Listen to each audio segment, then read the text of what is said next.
मेरे दिमाग में एक लाइब्रेरी का प्लान है ओपन करने का, क्योंकि इसका प्लान इस वजह से है क्योंकि मैं ऑलरेडी कई घंटे लाइब्रेरी में मतलब रह चुका हूँ और रह के सेल्फ स्टडी वहाँ पर कर चुका हूँ, तो इस वजह से मुझे थोड़ा उससे नॉलेज भी है कि मतलब किस तरीके से वर्क करता है या वो मतलब कल्चर क्या है लाइब्रेरी का। देखो, बिजनेस आइडिया तो बहुत बढ़िया है ये, इसमें हाँ। कोई डाउट नहीं है, लेकिन आपको लोकेशन कोई ऐसी चाहिए जहाँ पे आपको मार्केटिंग करने की बहुत ज़्यादा ज़रूरत ना पड़े, हाँ जहाँ पर के बहुत सारे स्टूडेंट्स ऑलरेडी रहते हैं। अब आप कहोगे कि वहाँ पे वहाँ कंपटीशन का that's what I was about to say. अब आप क्या कहोगे कि वहाँ पे पहले ही बहुत सारी लाइब्रेरीज खुली हुई हैं, हाँ। अगर मैं खोल भी दूंगा तो क्या होगा। अब मुझे आप ये बताओ, आप लोग यहाँ पर सब बैठे हो, आई एम अज्यूमिंग आप में से बहुत सारे लोग इस तरह की तैयारी कर रहे होंगे, लाइब्रेरीज में जा रहे होंगे, तो अब ऐसा ये क्या कर सकते हैं अपनी लाइब्रेरी में जो अगर ये करते हैं तो उससे एक बहुत बड़ा डिफरेंस आ सकता है। बताइए, एक बार माइक लेकर के बताइए। एक लंच रूम, डिस्कशन रूम, ये तो कंपलसरी होता है किसी लाइब्रेरी में, सो बच्चे सबसे पहले जाके वही देखते और बताइए, और कुछ आइडिया। सर, लाइब्रेरी में सबसे ज़्यादा इंपॉर्टेंट होता है चेयर। अगर वहाँ की चेयर बेहतर है बस, और उसके अलावा बच्चों को वाईफाई वो मैनेज कर जाएगा, एसी वो मैनेज कर जाएगा। चेयर बढ़िया होनी चाहिए, टेबल बढ़िया होनी चाहिए बस। और कोई कमी जो आपने नोट करी हो? हाँ बताइए। तो, सर थोड़ा प्लेइंग एरिया दे सकते हैं ताकि अगर कोई स्टूडेंट्स पढ़ रहे हैं तो थोड़ा जब पढ़ाई से फ्री हो रहे हैं तो थोड़ा फ्रेश हो जाए, खेल ले थोड़ा, कुछ भी कोई sports. It's an excellent point. एक बात बताओ, ऐसी कितनी लाइब्रेरीज हैं जहां पे प्ले एरिया होता है? नहीं है। इसको बोलते हैं मार्केट में गैप को आइडेंटिफाई करना। क्या हो अगर आप अपनी लाइब्रेरी का नाम रखो वर्क एंड प्ले या स्टडी एंड प्ले? कैसा लग रहा है सुनने में? Study and play. इस नाम से अगर एक लाइब्रेरी खुले जिसका आप ट्रेडमार्क रजिस्टर करा लें ताकि कल को कोई और इस ट्रेडमार्क को यूज ना कर सके, और अपनी पूरी लाइब्रेरी इसी कॉन्सेप्ट पे आप डिजाइन करिए। क्या हो अगर एक ऐसी लाइब्रेरी हो जहां पर आप जितना फोकस पढ़ाई पे दे रहे हैं उतना ही खेलने पे दे, मतलब आप खेलने के लिए उनको कहीं और नहीं जाना है। जहां पे आपने एक टेबल टेनिस की टेबल लगा दी, एक छोटी सी पूल की टेबल लगा दी, एक कैरम बोर्ड लगा दिया, एक चेस लगा दिया, इंडोर गेम जितनी भी होती है जिसमें कुछ बेसिक लेवल की फिजिकल एक्टिविटी हो, बहुत ज्यादा ना हो, और उस पर्टिकुलर सेक्शन को साउंड प्रूफ करवा दिया। और उस लाइब्रेरी को ऐसा आपने बनाया कि जैसे आई एम अज्यूमिंग कि जो लाइब्रेरीज होती है ज्यादातर जब अंदर जाते हैं तो बहुत बोरिंग सी होती है। मैं ठीक कह रहा हूं? मतलब बहुत कलरफुल तो नहीं होती ना, ऐसा तो नहीं लगता ना किसी प्ले एरिया में आ गए हैं। बट अगर वाइब्रेंट कलर्स हो जहां पे नींद ना आए, और वहां पर इस तरह से आप चीजों को अरेंज करें कि आप पढ़ भी सकते हैं, बीच में ब्रेक ले करके आप खेल भी सकते हैं, और हम आपको बताएंगे हर 1 घंटे बाद कि अब 10 मिनट का आपका प्ले टाइम है, क्योंकि 1 घंटे से ऊपर बैठना नॉन स्टॉप आपकी हेल्थ के लिए अच्छा नहीं होता है। अब ये जो कॉन्सेप्ट है ये अपने आप में बिल्कुल ही अलग है, और अगर इसको आप जा करके ओपन करें किसी ऐसी जगह पर, वहां पर नहीं जहां पर आप हैं, हाँ। बल्कि किसी ऐसी जगह पे जहां पे ऑलरेडी बहुत सारी लाइब्रेरीज खुली हुई हैं, तो क्या होगा, उनका बिजनेस आपके पास में आ जाएगा। Yes, तो sir. आपको कोई एफर्ट नहीं करना पड़ेगा। Yes sir. मतलब 2 दिन के अंदर, 4 दिन के अंदर सब तरफ ये फैल जाएगा कि कुछ कमाल का हो गया है। Yes sir. मतलब कि आपका जो लोगो होगा जहां पे लिखा है स्टडी एंड प्ले, तो इधर एक आइकन है जहां पे एक बच्चा पढ़ रहा है, और इधर एक आइकन है जहां पे वो टेबल टेनिस खेल रहा है। Yes sir. आइकन है, तो आइकन भी अपने आप में कम्युनिकेट कर रहा है। Don't just study, make it playful. Yes ये आपकी टैगलाइन हो गई। यस। और यहां पर आपने चार्ज किया थोड़ा सा ज्यादा उन लोगों से जो कि और लाइब्रेरीज चार्ज कर रही हैं। मान लो वो चार्ज कर रही है 1000 रुपए, तो उसी चीज का आपने चार्ज किया 1500 रुपए। तो आप में से कितने होंगे जो ऐसी एक लाइब्रेरी के लिए पे करने को तैयार हो जाएंगे? यस सर, ये भी अच्छा आइडिया है। आप सिर्फ ये मत देखो कि आइडिया क्या है, आप ये देखो कि सोचते कैसे हैं। देखो हम क्या करते हैं जब भी बिजनेस के बारे में सोचते हैं ना, हम ये सोचते हैं कि क्या है और मैं उसको कैसे ओपन करूं। Yes sir. मतलब और लोग क्या कर रहे हैं मैं भी यही कर लेता हूं। बहुत सारी ना किराने की दुकान खुली है, मैं भी खोल लेता हूं। बहुत सारी कपड़ों की दुकान है, मैं भी खोल लेता हूं। बहुत सारे रेस्टोरेंट है, मैं भी खोल लेता हूं। यस। लेकिन अब गड़बड़ क्या होती है डिफरेंस होना चाहिए कि कोई डिफरेंस ही नहीं है। अब ये अगर आपने कर दिया तो आपने कुछ ऐसा कर दिया जो पूरे इंडिया में कहीं नहीं हो रहा, और अगर ये कॉन्सेप्ट कामयाब हो गया तो आज आप एक से शुरू कर रहे हैं, Yes, कल sir. आप और जगह और भी खोल और भी हो सकते हैं। सकते हैं। 3-4 जगह अपनी खुद की ओपन कर सकते हैं, उसके बाद में आप आगे फ्रेंचाइजी भी दे सकते हैं। हाँ सर। तो ये अपने आप में बहुत बड़ा बिजनेस मॉडल बन सकता है अगर इसको ढंग से कर पाए तो। Yes sir. मतलब इसमें आपको कौन चाहिएगा, कोई ऐसा इंसान चाहिएगा जिसको डिजाइन की नॉलेज हो, हाँ, इंटीरियर इंटीरियर की नॉलेज हो, जिसको आप बताएं कि भाई हमको एक ऐसा एनवायरनमेंट क्रिएट करना है जहां पर के जो कॉलेज के बच्चे हैं उनको मजा आए। मतलब बिल्कुल ही ऐसा भी ना हो कि टॉडलर्स के लिए एक एनवायरनमेंट बन गया है, यस सर। लेकिन ऐसे बच्चों के लिए जो कॉलेज के हैं उनको मजा आए, वो लोग रिलेट कर पाए।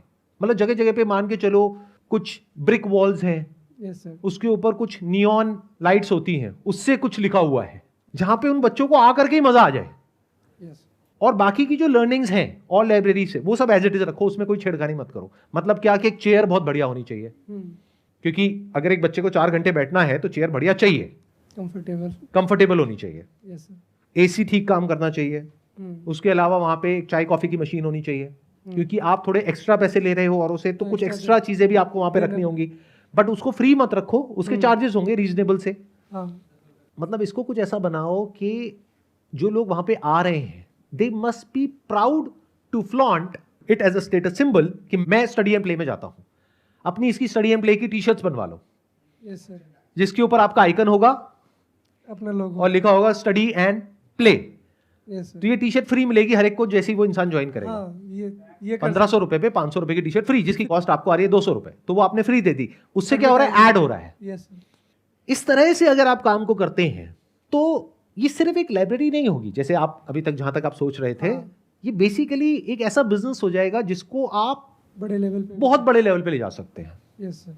मतलब कि अगर आप दूर तक देखो, यानी कि 5 साल 10 साल, तो सोचो क्या हो सकता है इस तरह से अगर किया जाए। Yes sir. इसकी कितनी बड़ी डिमांड है।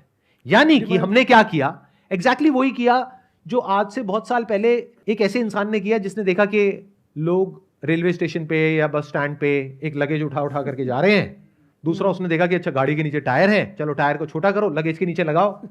हमने भी कुछ ऐसा ही किया। हमने क्या किया, लोग खेलने के लिए पैसे देने को तैयार हैं, यानी पूल खेलने के लिए आप पैसे देते हो, ऐसी जगह पे आप जाते हो और पैसे देते हो। टेबल टेनिस खेलने के लिए आप स्पोर्ट्स कॉम्प्लेक्स की मेंबरशिप लेते हो, तो आप एंटरटेनमेंट के लिए या फिर खेलने के लिए पैसे देने को तैयार हो। आप पढ़ने के लिए भी पैसे देने को तैयार हो, क्योंकि घर में वो माहौल नहीं है। तो इन दोनों को हमने ला करके जोड़ दिया। Yes sir. तो एक बंदा कैलकुलेशन करेगा अपने माइंड में कि अगर मैंने यहां पे डेली 5 घंटा पढ़ाई करी और 1 घंटा खेल लिया, तो 1 घंटा अगर मैं बाहर कहीं खेलने जाता हूं पूल, तो 1 घंटे का 100 से 150 रुपए लगता है। तो दैट मीन्स अगर किसी ने 1 घंटा डेली पूल खेल लिया वहां पर, 100 × 30 यानी 3000 रुपए तो उसने बचा लिए, जो कहीं और स्पेंड करता। Yes sir. उसने दिए कितने, 1500 रुपए। 1500।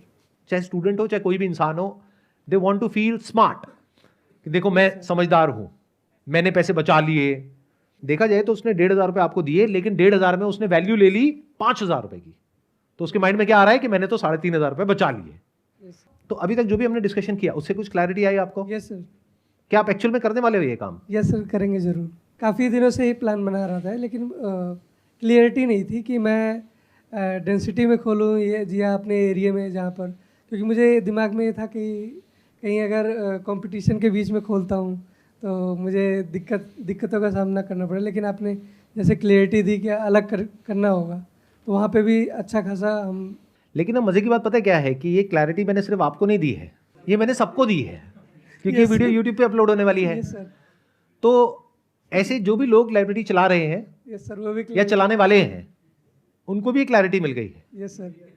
तो अब आप क्या करोगे? आई एम जस्ट आस्किंग, मतलब मैं समझना चाह रहा हूं कि अब आपके माइंड में क्या आ रहा है। अपना तो मतलब बेस्ट देना ही है। नहीं नहीं, और भी अपना बेस्ट देंगे, आप भी अपना बेस्ट दोगे। मान लो ये आइडिया ही किसी ने कॉपी कर लिया, as it is study and play के नाम से उसने लाइब्रेरी खोल दी, अब आप क्या करोगे? तो दूसरा कुछ क्रिएटिव करना पड़ेगा। दूसरा क्रिएटिव करना पड़ेगा। अब इससे ज्यादा और क्रिएटिव क्या करोगे? क्या है ये? तो सर अभी सबसे पहले ट्रेडमार्क ही इसका करूँगा। ये आइडिया ठीक है। देखो इस वीडियो को अपलोड होने में अभी 2 से 3 दिन लगेंगे। Yes sir. तो आपके पास में 2 से 3 दिन है, फटाफट से इसका ट्रेडमार्क करवा लो। उससे पहले हाँ, सबसे फर्स्ट यही करना। इसके नाम से एक फटाफट से एक अपनी छोटी सी फर्म रजिस्टर कर दो। Yes sir. एटलीस्ट आपके पास में कुछ तो आ जाए। Yes sir. देखो ध्यान से समझो, अभी क्या गड़बड़ होती है यहाँ पे। एक और मैं आपको एक बहुत मज़ेदार इनसाइट बताता हूँ। क्या होता है, बहुत लोगों को ना ये लगता है, मैं इस आइडिया के बारे में बात कर रहा हूँ वीडियो में, लाखों लोग देख रहे हैं, तो लाखों में से हज़ारों जा करके करेंगे। ऐसा एक्चुअल में नहीं होता है। ये कोई सरकारी नौकरी नहीं है। Yes sir. कि सारे आ जाएं लाइन लगा करके। ये बिजनेस है, यहाँ पे बहुत कम लोग एक्चुअल में स्टेप उठाते हैं। तो अगर आप एक्चुअल में करने के बारे में सोच रहे हो, यस सर, तो इस गलतफहमी से बाहर आ जाओ कि ये तो कोई भी कर लेगा। क्या होता है, बहुत लोगों को मैंने देखा है कि वो बिजनेस इसलिए नहीं करते कि ये बिजनेस आइडिया तो कोई भी कर सकता है, यस सर, या मैंने कर लिया, किसी को बता दिया, उसने कॉपी कर लिया तो पता नहीं क्या हो जाएगा। या फिर मैंने ये अपनी वीडियो में बता दिया, अब तो कोई भी कर लेगा। कंपटीशन तो हर जगह है सर, वो तो शुरू से ही है। इसमें कंपटीशन नहीं होने वाला। क्यों? वजह बता देता हूं, क्योंकि ये सबसे अलग है। Yes sir. अलग करने का दम तो लोगों में होता ही नहीं है। आप समझे मैंने क्या कहा? Yes sir. अभी भी इस वीडियो के बाद भी लाइब्रेरीज खुलेंगी, बट कैसी खुलेंगी? वैसी ही जैसी बाकी सबकी है। मार्केट में। अलग तो कोई खोलेगा ही नहीं। रेयरेस्ट ऑफ रेयर कोई करता है। हर इंसान को एक प्रूवन बिजनेस मॉडल चाहिए होता है। ये लाइब्रेरी है, ये चल रही है, यहां पे इतने का बिजनेस आ रहा है, इतनी इन्वेस्टमेंट हुई, इतना पैसा आ रहा है महीने का, मैं तो यही खोलूंगा। बट कुछ नया सोचना और उसको इंप्लीमेंट करना, ये बड़ी बात। ये रेयरेस्ट ऑफ रेयर कोई करता है। Yes sir. मतलब इतने Ideas खुल करके मैं इसके बारे में बात सर, कर रहा ideas तो हूं, daily- और आइडिया में दम है। Yes sir. सब लोग मान रहे हैं यहां पर, फिर भी बहुत कम लोग करने वाले हैं। क्यों? क्योंकि अभी ऐसा कुछ है ही नहीं। लेकिन आने वाले 1-2 साल बाद अगर आपने किया यस सर। और ऐसे बहुत सारे सेंटर्स खुल गए, तब लोग आ जाएंगे ऐसा कुछ करने के लिए, अलग अलग नाम से। हाँ ये सर, पहले प्रूव करना जरूरी है। पहले कोई प्रूव करेगा इस बिजनेस मॉडल को, यस सर। जब वो कर देगा और वो पैसा कमाने लग जाएगा, तब बाकी के लोग आएंगे। Yes sir. लेकिन तब तक बहुत देर हो जाएगी, क्योंकि जो पहले आया वो आगे वो ऑलरेडी मार्केट को कैप्चर कर जाएगा।